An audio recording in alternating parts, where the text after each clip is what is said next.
The day Bran fell from the tower, everything changed in Winterfell, but not in the way the story once told. He didn't survive peacefully, lying still in a bed for months with no memory. No, this time. When Bran fell, the damage was worse. His body was broken, ribs shattered, spine crushed. But his mind, it was wide awake. And the first words he whispered, while lying in his bed, with Maester Luwin sitting beside him, were, "The Queen pushed me." The room turned silent. Catelyn Stark, his mother, froze. Ned, still in King's Landing with Robert, didn't hear the words. But Catelyn did, and the fear in her eyes turned to rage. Not just grief for her son, but war. They had already known something was wrong. A Lannister dagger found in Bran's room. A hired killer trying to finish the job. But now, with Bran whispering of the Queen herself, Cersei, pushing him from the tower, the Stark blood boiled like never before. Catelyn wasted no time. She sent a raven to Ned, a short message. Bran spoke. The Queen did it. The lion broke the wolf's cub. Come home. Bring truth, or bring blood. Meanwhile, Robb, only 17, stepped up as the man of the house. And for the first time in generations, the entire Stark family stood as one. Not distant, not broken, not distracted. Bran's suffering brought them all under one banner: revenge.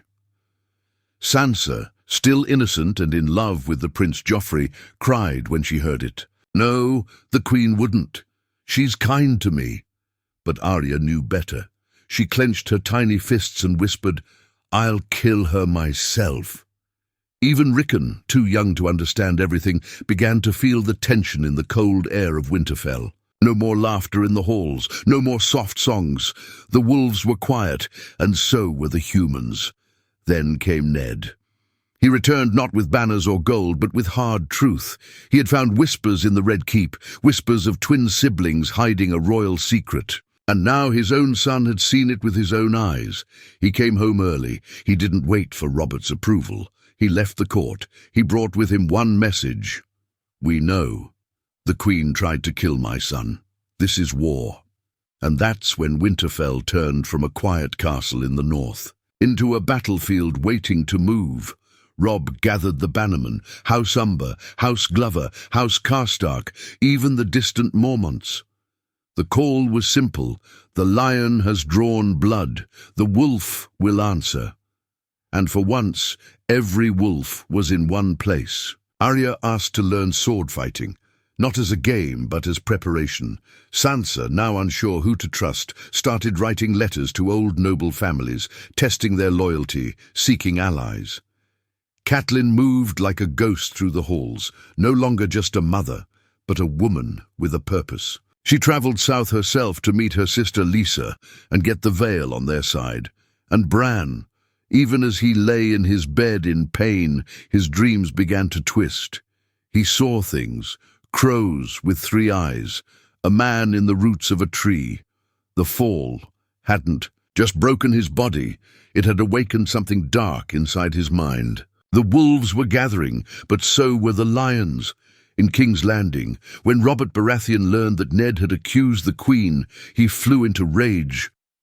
"You're my brother, Ned, but she's my wife. This can't be true." But deep down, Robert knew. He had always known. Cersei, on the other hand, smiled. Cold, beautiful, deadly. They want war. Then they'll have one, she whispered, staring at the raven with Catelyn's message. And so the game began. Not the Game of Thrones for a crown, but a game of blood, for a child, for family, for the North. Winterfell had never seen such fury in its long, frozen history. The North remembered, yes, but now the North was ready to avenge. Word of Bran's broken body and his whispered truth spread faster than wildfire through the northern houses. What was once a tragic accident was now revealed as a deliberate act of murder. The Queen, Cersei Lannister, had pushed a child from a tower to hide her twisted secret. A lion had tried to silence a wolf, but wolves bite back. Robb Stark stood in the great hall before the banners of his ancestors. He wasn't a boy anymore. Bran's fall had turned his youth to iron. His voice grew deeper, his eyes colder, and when he spoke, men listened. We ride south, not as rebels, but as Stark men seeking justice. Blood for blood, cheers echoed, swords raised. House Stark had never marched for politics. They marched for honor. And this was vengeance dressed as honor. Meanwhile, Bran drifted in and out of fevered dreams. His body was broken, but his mind was going places no man had walked before. He saw a crow with 3 eyes watching him in the dark. He saw his father screaming in a dungeon. He saw wolves running through red snow. He couldn't speak much, but he knew things he hadn't been told. One night, as Maester Luwin fed him milk of the poppy, Bran grabbed his arm and whispered, "The throne is burning, and the dragon is crying." Luwin backed away, shaken. "What did you say, my prince?" But Bran had already gone silent again. Far to the south, Ned Stark moved like a wolf among lions. He had returned to King's Landing only to retrieve Arya and Sansa. He had no more love for the crown and no faith in Robert's will. The king was a drunk, his loyalty swinging with each cup of wine. Ned demanded justice. "Your queen pushed my son. Your heir tortured my daughter. Your court reeks of Lannister poison." Robert shouted back, red-faced. "What do you want, Ned? War?" Ned stared him down.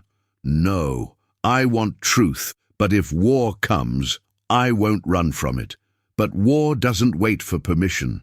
Cersei made her move first. She ordered Jaime to seize Ned at the gates of the Red Keep. Blades were drawn, blood spilled. Ned's men were slaughtered, and Ned himself was taken, not to a court but to a cell. Sansa was trapped in the lion's den. Arya, however, vanished into the streets like a shadow. They said a water dancer had taught her to move like the wind. They were wrong. Arya was becoming a wolf in human skin. Back in Winterfell, the news of Ned's capture was the final crack. Catelyn returned from the Eyrie with her sister's cold warning. The Vale will not fight. But Cat no longer begged for help. She gave orders now, and her first command was simple. "Summon the bannermen. We ride for King's Landing." Robb didn't hesitate. He marched. 18 years old and already leading an army of 20,000 Northmen. No songs yet sung. No crown on his head. But he marched as a Stark, and that was enough. On the road south, ravens carried the words across Westeros. The Starks are coming. In the Riverlands, Tywin Lannister prepared his own answer. He didn't wait for diplomacy. He sent Gregor Clegane, the Mountain, to burn the Tullylands. Villages screamed, fields burned, and suddenly it wasn't just about Bran anymore. It was the Lannisters against the Starks, and the realm would bleed. Back in his room, Bran woke again, this time fully. He didn't cry. He didn't ask for his legs. He only looked at the window from where he fell and whispered, "I remember everything." When Catelyn entered the room, he told her. All of it. Jaime and Cersei in the tower. The way he screamed. The golden hand that pushed him into the wind. Her face paled. "You're sure?" Bran nodded. "And there's more. I saw Father. He's in the dark, and he's going to die unless we stop it." Catelyn didn't ask how. Not anymore. Magic, prophecy, visions, she didn't care. Bran had been broken, but he came back with eyes that saw beyond the world. And now, the North had a new mission. Save Ned, expose the Queen, and remind the South that when you strike a wolf cub, the whole pack answers. The march of the northern host was thunder on the land. 20,000 men under Robb Stark's command stormed south like winter itself. No songs were sung, no horns were blown, just cold steel and colder hearts. What had started with a broken boy was now a war that would decide the fate of kingdoms. Robb didn't smile. Not once. He rode at the front, grey wind padding silently beside his horse, his great direwolf growing wilder with each league. Some men feared the beast, but more feared the young wolf who commanded it. The boy they once called Lord Stark's son was now called something else behind campfires, the Wolf King. But war wasn't just fought with swords. In King's Landing, Cersei moved like a spider through her golden web. She dressed Sansa in silks and fed her sweet lies. "Your father betrayed the crown," she whispered, stroking Sansa's hair. "He tried to steal your brother's life. We saved you." Sansa believed her at first. She wanted to. Her dreams of Joffrey still clung to her like smoke. But then she saw the truth. Joffrey made her watch as Sir Elin Payne executed one of her father's guards in the courtyard. The man screamed. Sansa cried. Joffrey smiled.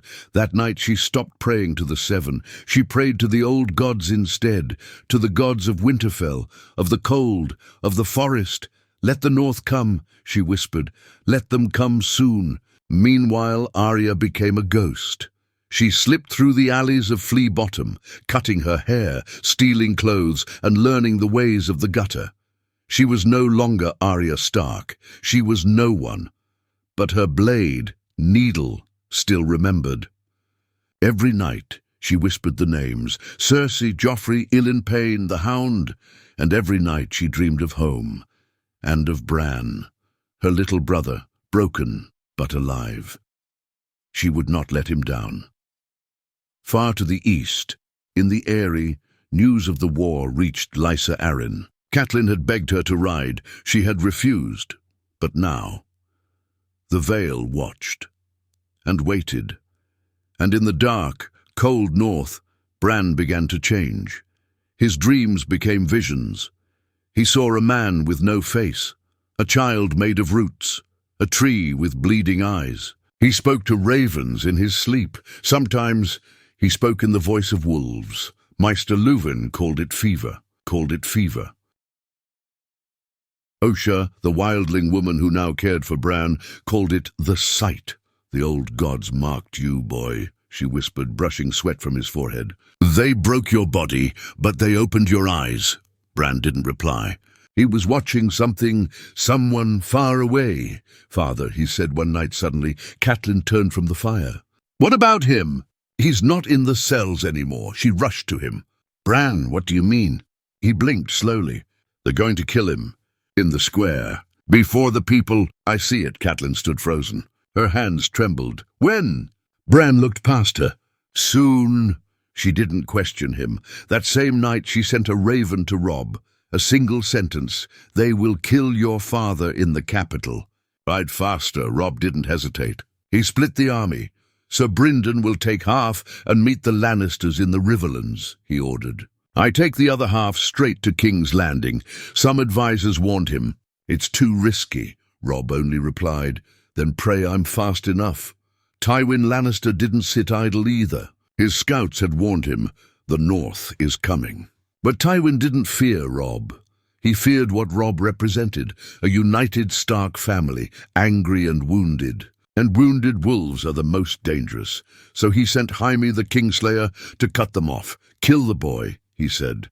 "Burn his pride before it spreads," Jaime smiled. "And if I meet the Lady Catelyn again? Remind her what happens when lions are crossed." The war was no longer about thrones, it was about family. About fathers and sons, mothers and daughters, wolves and lions. And in the heart of the storm, Bran Stark lay in his bed, eyes wide open. Though he hadn't blinked in hours, Osha leaned over him. "What do you see now, little lord?" Bran's voice was hollow. "The crown is red, soaked. The dragon wakes. The wolves howl louder. And winter? Winter isn't coming anymore. It's already here." The gates of King's Landing groaned like dying beasts as they closed for the night. Inside, torches burned along the walls of the Red Keep, flickering over stone and steel. The city was restless. Whispers filled taverns and brothels alike. Ned Stark would die at dawn. He had been in the dungeons for weeks now. His hair grayed faster. His face grew gaunt. But his spirit, though cracked, was not broken. He sat in silence, not begging, not pleading, only waiting for death or for his son. Outside the city, Robb Stark was already closer than anyone believed. He had pushed the men through rain, mud, and blood. Horses fell, men collapsed. But the young wolf didn't stop. He had received his mother's raven. "They will kill your father in the capital." That was all he needed. He reached the King's Road's final bend under cover of night, close enough to see the distant glow of the capital's towers. The wind carried the stench of fire and rot, but above that he could smell war. Robb dismounted. Grey Wind growled low at his side. Lord Karstark approached him quietly. "We've made it in time," he whispered. Robb shook his head. "No, we're already too late." He could feel it, like something cold sitting heavy in his chest. Something awful was about to happen, and he was right. As dawn broke over the city, bells rang, not for a wedding nor for the dead. They rang for justice, or so the Queen claimed. Cersei Lannister stood above the crowd on the great sept steps, dressed in gold and emerald, her face calm as a mask. Joffrey sat beside her on the Iron Throne, legs kicking like a boy still playing king. He smiled, the cruel twist of his lips sharper than any blade. Sansa stood on the balcony, her face pale, lips trembling. Her fingers clutched the stone railing hard enough to bleed. Arya was in the crowd. She had found a butcher's boy to help her sneak past the guards, dirty-faced and cloaked. She didn't know what would happen, but her gut told her to be there. That's when they dragged her father out. Chains clanked. His legs stumbled. His face was bruised, his hair a mess of grey and sweat. Yet even beaten and bound, Eddard Stark looked more kingly than any man there. Cersei stepped forward. "Eddard Stark has confessed to treason against the crown, for plotting to seize power, for attempting to kill the rightful heirs of King Robert." Ned didn't speak, not yet. Varys, standing silently behind her, watched with sadness in his eyes. He had tried to reason with Ned, tried to warn Cersei. But the Queen wanted blood, not peace. The High Septon asked, "Lord Stark, do you confess?" Sansa looked at her father, tears streaming. "Please, father." "Say the words, please." Ned looked at the sky. At the sun rising slowly, then at Joffrey, and finally at Sansa. He opened his mouth. But then the air shifted. A sound rose in the distance. Not bells, not wind, horns, dozens, loud, deep, angry. The North had arrived. Gasps echoed through the crowd as dust rose from the northern gate. Robb Stark, mounted high, led a charge of riders, each banner waving the direwolf of House Stark. Panic spread like wildfire. Cersei's eyes widened. What? Too late. Arrows flew from behind the buildings. Lannister guards screamed. The gates behind the sept burst open as Northmen stormed in with steel and fury. Joffrey stood, pointing. "Kill them all! Protect the Queen!" But his voice was swallowed in chaos. Arya moved. She didn't run. She didn't hide. She climbed the back of the sept as the battle erupted around her. Swords clashed. Horses screamed. Blood sprayed the stone steps where her father knelt. In the confusion, one guard raised his blade toward Ned Stark's neck. Arya screamed, but someone moved faster. Grey Wind, leaping like a demon from the crowd, tore the guard's throat out before the blade could fall. The direwolf had come for his family. Robb reached the stairs seconds later, dismounting as men died around him. He sliced down 2 guards and dropped to his knees beside his father. "Father, I'm here. I'm here." Ned blinked, shocked. "Robb?" Robb pulled the chains from his wrists. "You're not dying today." But above them, Cersei fled into the keep. Joffrey screamed for his mother, then vanished behind gold cloaks. Arya reached the top of the sept, watching it all. Her face was stone. Sansa collapsed to her knees, crying, not from fear, but from relief. The wolves had come, the lions had roared, but today the pack answered. Blood soaked the marble steps of the great sept as the North claimed their wounded, their dead, and their honor. The Lannisters had not expected a battle in the heart of King's Landing. They had grown too proud, too confident in their golden crowns. But pride had no place when the wolves arrived. Robb Stark stood tall amid the broken bodies, his sword red, his face smeared with dirt and sweat. His father knelt beside him, wrists free, alive, but barely. "Help him!" Robb shouted. Two men lifted Ned Stark with care, wrapping him in a cloak as grey wind circled them protectively, his muzzle still wet with blood. The city was chaos. Fires burned in the distance. Screams echoed. Gold cloaks fought each other in alleys, some loyal to the Queen, some laying down arms before the fury of the North. The small folk cowered indoors, unsure whether to fear the lions or the wolves more. But the message was clear. Winter had arrived early, and it came with a sword in each hand. Inside the Red Keep, Cersei screamed for Sir Meryn. "Find Joffrey! Find him now!" Her gown was torn, her hair wild. She had lost control, and she knew it. She could see it in the terrified eyes of her guards. The Queen had always played the game well, but now the board had been flipped. She found Joffrey huddled in his chambers, crown fallen on the floor, his lips trembling. "Mother, they'll kill me," she slapped him. "Not if you act like a king. Get up. We'll gather what men we have left. The mountain is still ours," but it was too late. Sansa had escaped. Arya had disappeared. The small council had scattered, and the Iron Throne, the very thing Cersei had bled for, stood empty in the hall, as if waiting for the next predator to sit on it. Back in the city square, Robb and his men secured the area. The northern banners were raised over the Sept. What was once Lannister ground now belonged to the Starks. Maester Cresson, borrowed from Dragonstone, arrived to tend to Ned's wounds. He looked over the Lord of Winterfell, then at Robb. He's lucky to be breathing. One more hour and this city would have seen his head on a spike. Robb's jaw tightened. It won't be the head of a Stark that decorates these walls. That night, the city held its breath, and in the shadows, Arya moved. She had taken a guard's blade from the ground, slipping silently through corridors like a whisper of death. She didn't look like a noble girl anymore. She looked like someone no one would remember. And that was her power. She found her way into the kitchens, then the servant quarters, then the hallways near the Queen's chambers. She had one name on her tongue, Cersei, but fate had other plans. In the hallway, she turned a corner and came face to face with the Hound, Sandor Clegane, the man from her list. He stared down at her, his burnt face twisted in something between confusion and amusement. "Little bird's little sister. Aren't you a vicious thing?"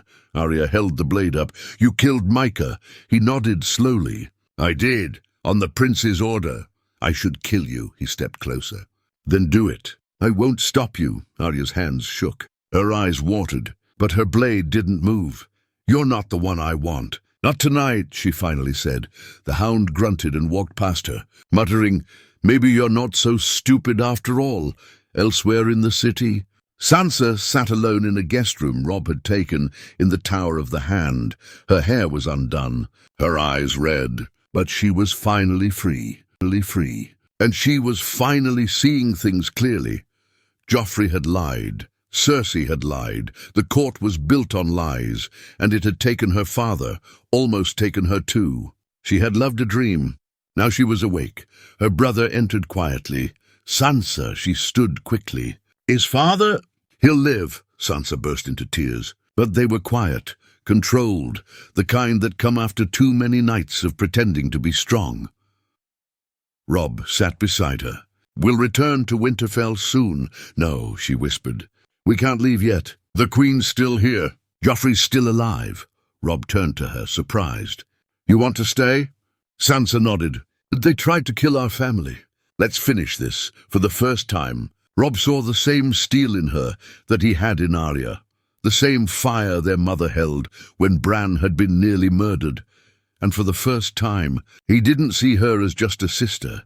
He saw her as a Stark. King's Landing no longer smelled of gold and wine. It reeked of blood, ash and fear. The Starks had taken the square, freed their lord, and sent a message to every corner of the Seven Kingdoms. The North does not forget. The North does not forgive. But the war was far from over. Cersei Lannister sat in the Tower of the Hand, her chambers stripped of servants. Her golden armor-clad guards had either fled, been killed, or quietly turned cloaks. She paced like a caged lioness, but for the first time there was panic behind her eyes. You think I've lost? She snapped at Sir Meryn, who stood stiffly in the corner. You think the game ends because the wolves won a skirmish? Meryn said nothing. He looked tired, older, and afraid. Cersei turned to the window, staring at the sept in the distance. Stark banners fluttered in the wind. The same wind that used to carry the sound of bells and laughter, now only whistled through empty streets. Her lips curled. They think they've won, but they've just sharpened my claws. In the throne room, the Iron Throne stood cold. No one sat on it. Not Robb, not Joffrey. The city was paralyzed, waiting for someone to claim rule, but no one brave enough to try. Robb Stark didn't care for the throne. He had no love for gold or titles. But he understood one thing: Cersei was still alive, and as long as she breathed, the war was not done. In a small council chamber that now held no lords, only Starks and their bannermen, Robb met with his mother, Sansa, Arya, who had finally revealed herself, and a few key northern commanders. "She's cornered," said Lord Glover. "We take the Red Keep tonight." "She'll die like a rat in a hole," grunted Great John Umber, but Catelyn raised her hand. "She's not just a woman," she said. "She's a lioness. She will kill before she dies. We must be careful." Robb looked across the table at Arya. "You saw the inside of the keep. Can you find a way to her chambers?" Arya nodded without hesitation. "I already did." There was no hesitation in her voice. No fear, just hunger. Not for blood, but for justice. That night Arya moved again. Not alone this time. She slipped through the hidden passages beneath the keep with Grey Wind beside her. The direwolf had taken a strange liking to her, as if sensing something kindred. Both quiet, both deadly, Arya knew where the secret stair led. Varys had whispered to her once, long ago, before the world burned, and she remembered every word. They emerged in the hallway near Cersei's bedchamber. A single guard stood watch. Grey Wind didn't even snarl. He lunged from the shadows, dragging the man down before he could cry out. Arya stepped over the body and opened the door. Inside, Cersei stood at her mirror, a glass of wine in hand. She didn't turn around. "So, you finally came," she said. Arya froze. She expected fear, but Cersei spoke with a calm that unsettled her. "You're Arya Stark," the Queen said. "You've always hated me. From the moment I smiled at your sister." Arya took one step forward. "You pushed my brother. You tried to kill my father." Cersei nodded slowly. "Yes, I did. No excuses." "No lies." Arya raised her blade, but Cersei turned around, smiling slightly. "Do you think killing me fixes it? Do you think your father survives this world? That your brother goes home safe? That Joffrey will never wear a crown?" Arya hesitated, and in that breath of hesitation, Cersei moved. She pulled a blade from beneath the table and threw it. Grey Wind leapt in the way, taking the hit to his shoulder. The direwolf howled, and Arya screamed in rage. She lunged forward. Steel met flesh, and when it was done, Cersei lay on the ground, blood pooling around her. A cruel smile frozen on her lips. Arya stood over her, chest heaving. "I don't care about thrones," she whispered. "I care about my family." She kneeled beside Grey Wind, who whimpered softly. She pressed her forehead to his. "You saved me." Back in the tower, Robb felt the shift. Something in the air. The kind of silence that comes after a storm. And then came the knock at the council door. Arya stood there, blood on her clothes, her blade dripping. "It's done," she said. Sansa didn't cry. Catelyn didn't speak. Robb only nodded. The Queen was dead, but the game wasn't over. The lion's head had been cut off. Now they had to deal with the cub. The Queen was dead, but her shadow still clung to King's Landing like smoke. Word of Cersei's death spread fast, too fast. The streets buzzed with whispers. Some wept, others cheered, and many simply waited. Because now all eyes turned to the boy on the throne, Joffrey Baratheon, barely 14. Crowned with gold, born of incest and raised on cruelty. Cersei may have ruled with poison and secrets, but Joffrey, he ruled with a whip and a smile. And now, with no mother whispering in his ear, he was free to unleash every twisted fantasy he ever dreamed. He summoned the remaining loyal gold cloaks, barely 50 men. He locked himself in the throne room and barred the gates. His command was clear: "The wolves have come into my city. "And I will show them whose kingdom this is."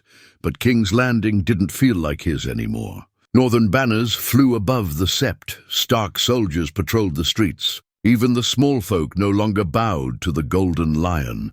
They watched him with narrowed eyes. In the Tower of the Hand, Robb stood over a war map with his commanders and his sisters.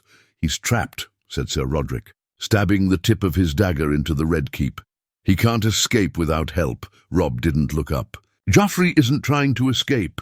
He wants us to come to him. He wants to make a scene of it. His mother's gone, and now he wants blood." Catelyn's face tightened. "He wants revenge. He'll try to hurt what's left of us."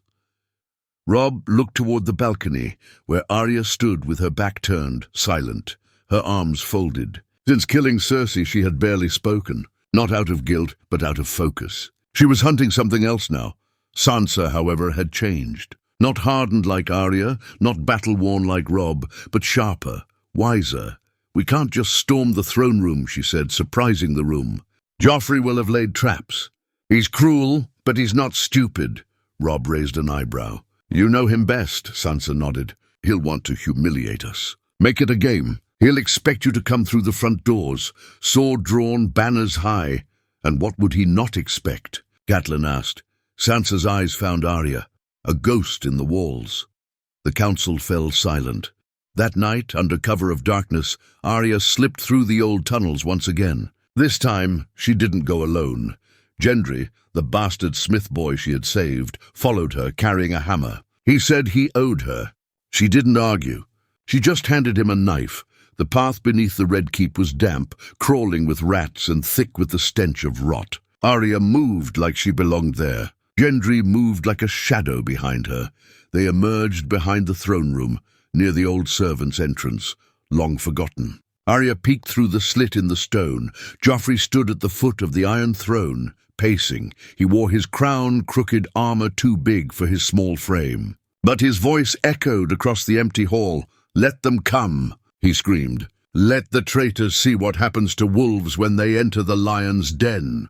A whimper echoed behind him. Arya's eyes went wide. On the far side of the throne, two Stark men knelt in chains. Northern soldiers captured during the chaos, used now as bait, and behind them stood Sir Meryn Trant, blade drawn. Arya's hand tightened on needle. "I'll make the girl watch," Joffrey said. "Make her cry like Sansa used to. Then we'll send her back in pieces." That was enough. Arya kicked the door open. She didn't scream. She didn't shout. She moved, fast, silent, death in a dress. The first guard fell before he even saw her. Gendry followed, slamming his hammer into a man's ribs with a sickening crack. Sir Meryn turned too late. Arya's blade sliced through his knee, dropping him like meat. Then she drove needle through his throat. Joffrey backed up the steps, tripping, crown falling. Don't come closer." Arya kept walking. "I'm the king," he shouted. Arya stopped at the base of the Iron Throne. "You were never a king," she said. "She didn't kill him." She turned to the door, now wide open. Robb entered, surrounded by northern guards. He looked at Joffrey, shaking in the shadows of the throne, and then at Arya. "It's over," Robb said. "No," Arya replied, her voice low. "It's finished." Joffrey was taken in chains. The Iron Throne was left empty, and for the first time in years, the Red Keep was quiet. But in that silence, a new whisper began. "If not Joffrey, who rules now?" And "If not Joffrey, who rules now?" Smoke still clung to the sky over King's Landing, the black veil of war refusing to lift. The Iron Throne stood untouched in the great hall. No king sat upon it, no queen dared claim it. For the first time in generations, the city was leaderless, and yet the wolves ruled. Northern soldiers held every gate. Their banners flew high. The Red Keep was filled with men who swore oaths to House Stark. But Robb hadn't crowned himself. Not yet. Instead, he stood at his father's bedside in the Tower of the Hand. Ned Stark, pale and bruised, clutched his son's hand, his voice barely a whisper. "You should go home, Robb." "I will," Robb replied. "When this is done," Ned opened his eyes slowly, "you think you've won. But the South never forgets. They'll send armies. They'll send gold. They'll send whispers. I don't care what they send," Robb said quietly. They broke our family. I'm not leaving until the realm knows what happens when you draw wolf blood. Ned tried to speak again, but sleep took him before the words came. Robb stood, jaw clenched, his knuckles white around the hilt of his sword. He didn't want a crown, but if the crown came with justice, he'd take it. Elsewhere in the keep, Sansa moved through halls once filled with laughter and cruelty. Servants bowed low to her now, calling her Lady Stark with respect in their voices. She had become something else. Someone who walked with grace, but wielded words like knives. She sat in the old council chamber now, speaking with the lords of the Reach and the Stormlands, who had arrived days after Cersei's fall. Late and cautious. "What do you want, my lady?" asked Lord Redwyne. "Surely the North seeks more than revenge." Sansa leaned forward, her voice calm, cold. "The North seeks truth. We want every lie uncovered, every false heir removed, and every name cleared." Lord Hightower frowned. "You mean to unmake the crown?" "I mean to rebuild it," she said. Meanwhile, Arya watched the city from the ramparts, wind blowing through her dark hair. She wasn't dressed like a lady. She wasn't one. She had been forged in dirt and fire, and even now she could still feel Cersei's warm blood on her fingers. Gendry stood beside her, quiet. "She died easy," he finally said. Arya didn't look at him. "No one dies easy. They just die fast." He looked at her carefully. "You could leave, you know." "You've done enough," Arya nodded. "I could," but she didn't move. In the dungeons below, Joffrey sat in a dark, damp cell. His crown had been melted down, his fine robes taken. He wore rags now. His hair was matted, his skin filthy, and yet his pride hadn't died. When Robb came to see him, Joffrey smiled, yellow teeth showing. "You think you've won," he spat. "You think people will follow a wolf. You're just a dog wearing armor." Robb didn't reply. He stared at the boy who once ordered his father's death, who humiliated his sister, who mocked the gods and spat on oaths. "I'm not here to argue," Robb said. "I'm here to end it." "You wouldn't dare." "I would," Robb said. "But I won't." Joffrey blinked. "You're going to live," Robb continued. "In chains, forgotten. The realm will forget your name. You'll rot, watching from a cell as the world moves on without you. That was worse than death, and Joffrey knew it. 3 days later, a council was called. Lords from across the realm sat in the throne room, not to choose a king, but to hear Robb Stark speak. The Iron Throne stood behind him, but he didn't sit on it. "I will not wear a crown," Robb said. "The North will not kneel. Not again." Gasps echoed. "The South plays its game," he continued. "We've played it too, and we've bled for it. No more." He turned to the hall. "The North is free." Cheers erupted from his bannermen. Silence from the Southern Lords, and then a voice. "I support the North." All eyes turned to the speaker. "Lord Garland Tyrell, the South needs healing. If the North wants peace, we'll give it." Others followed. One by one, the great lords realized what had happened. The Game of Thrones hadn't just ended. The board had been broken. Later that night, Robb stood on the battlements of the Red Keep with Sansa and Arya beside him. The moon hung low. Winter was in the air. "What now?" Sansa asked. "We go home," Robb said. "To what?" Arya whispered.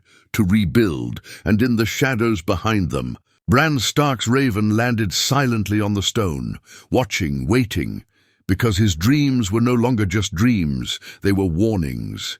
And though the South burned with war, beyond the wall, something colder had begun to stir. Winter had come, and it had only just begun.